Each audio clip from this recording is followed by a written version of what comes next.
Duel u 86. minutu finala kupa.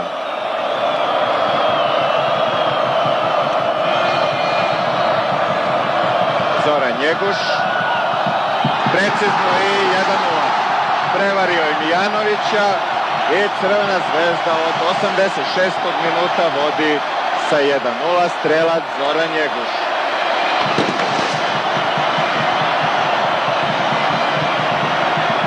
Siguran je bio Zoran Njeguš. Najznačajniji gol u svojoj karijeri. Pogledajte reakciju na klupi Crvene Zvezde.